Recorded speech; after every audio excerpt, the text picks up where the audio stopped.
yang tidak memakai kode area ya, hanya kode negaranya. Untuk US kode negaranya +1 biasanya. Nah, ternyata harus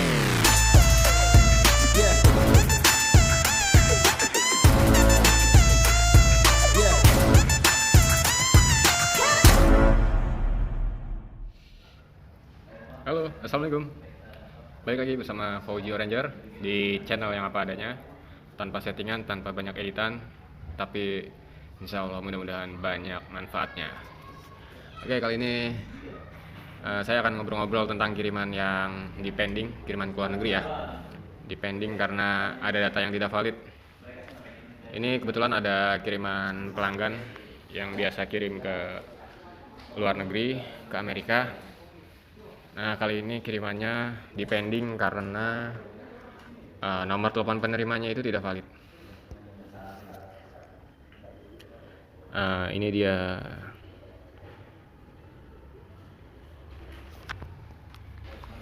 Kenapa dipending? Karena dicek oleh sistem di pos bandara itu nomor telepon tidak valid, makanya dipending untuk diperbaiki datanya. Kalau misalkan datanya itu alamatnya tidak valid, berarti alamatnya yang harus diperbaiki. Nah, kalau misalkan nomor telepon ya berarti harus nomor teleponnya diperbaiki dengan mengganti nomor telepon yang valid atau misalkan alamat yang valid kayak gitu. Untuk mengurangi resiko gagal antar di negara tujuan, nah maka Pos Indonesia sekarang ini memperketatkan kiriman keluar dengan memvalidasi benar-benar valid data kiriman atau data penerimanya seperti alamat, nomor telepon, kode pos. Itu benar-benar harus valid ya. Karena resikonya kalau ada yang tidak valid ya bisa beresiko itu gagal antar, dan jika sudah gagal antar ya ujung-ujungnya pelanggan komplain ke Pos Indonesia. Padahal di situ kesalahan bukan dari Pos Indonesianya ya. Makanya dipending dulu untuk diperbaiki datanya. Nah, seperti itu untuk mengurangi resiko gagal antar juga sih sebenarnya. Ribet sekarang kirim pos harus gini harus itu. Nah, singkat aja, kalau menurut saya lebih baik ribet di awal ketimbang nanti ribet atau lama prosesnya gitu. Jadi nggak apa-apa ribet proses pengiriman di sininya. Maksudnya syaratnya harus ini harus itu. Itu semua untuk memperlancar pengiriman ke luar negeri. Jadi nggak apa-apa ribet di awal, tapi nanti setelah berangkat itu lancar dan tepat waktu. Seperti video-video saya sebelumnya itu ada kiriman-kiriman ke luar negeri yang alhamdulillah itu tepat waktu semua, sesuai estimasi waktunya.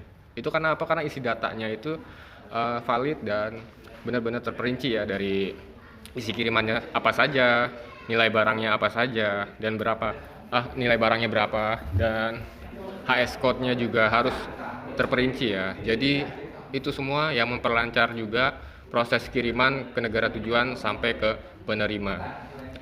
Jadi kenapa seperti itu? Jadi pihak bea cukai negara tujuan atau custom di negara tujuan itu dipermudah oleh data yang benar-benar valid. Kalau misalkan data kita tidak valid, mereka akan investigasi lagi. Misalkan ini nomor teleponnya tidak bisa, nah mereka di sana akan investigasi lagi, cari tahu nomor teleponnya. Mereka ngubungin ke Indonesia untuk ini nomor telepon tidak valid. Nah di situ lama lagi. Terus juga misalkan alamatnya tidak valid, ternyata alamatnya tidak valid, barang dikembalikan atau dihubungin lagi ke Indonesia biar dihubungin si penerima untuk ambil. Nah itu kan di situ lama proses pengirimannya ya.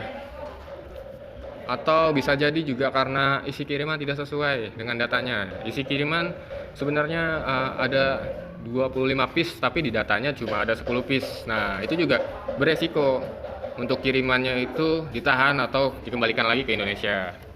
Jadi lebih baik ribet di awal ketimbang nanti ribet di akhirnya, atau malah bisa jadi retur to sender ya. Oke, di sini itu ada keterangan dari kantor pos bandara ya, macam-macam keterangannya, tapi yang di checklist tuh ini ya, bagian ini ya, nomor telepon tidak valid. Nah oke, Jadi permasalahannya ada di nomor telepon penerima. Nomor telepon penerimanya memang saya cek dari sistem juga tidak valid. Ternyata setelah saya telusuri sendiri, itu harus ada kode area yang dicantumkan di nomor telepon penerima untuk negara US ya. Jadi saya sudah menghubungi si pengirim untuk meminta nomor telepon yang valid si penerima, tapi si penerima itu belum membalas emailnya ya, belum merespon email si pengirim ya.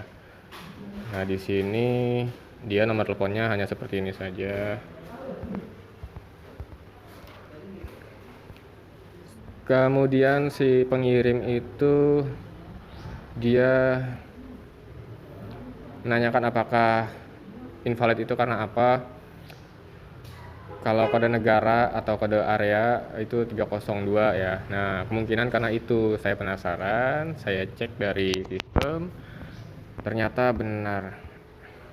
Ini nomor telepon yang tidak memakai kode area ya, hanya kode negaranya. Untuk US kode negaranya +1 biasanya. Nah, ternyata harus memasukkan juga nomor kode areanya. Setelah saya masukkan kode areanya kan 302 nih. Nah, ini baru dia valid. Nah, ternyata permasalahannya adalah di sini. Makanya nomor teleponnya jadi terdeteksi tidak valid. Oke, datanya udah saya perbaiki. Nomor teleponnya sudah saya perbaiki ya. Paket siap untuk diteruskan ke pos bandara untuk diberangkatkan ke negara tujuan. Oh ya, untuk yang request pick up kiriman keluar negerinya, mau dijemput, mau dibantu, silakan hubungi saya, komentar aja atau WhatsApp ke nomor saya ada di deskripsi ya. Ya, jadi intinya kalau kiriman mau lancar tanpa delay atau kendala, kita cek ulang lagi ya data penerimanya, alamatnya valid, kode posnya valid, nomor teleponnya valid. Jadi itu untuk kelancaran pengirimannya nanti ya. Kalaupun ada yang tidak valid, itu pasti dibantu petugas pos ya. Tapi di situ akan memperlambat pengiriman kan, karena jadi harus memakan waktu lagi. Jadi intinya lebih baik ribet di awal ketimbang nanti ribet di akhir ya. Oke, segitu aja video kali ini. Terima kasih.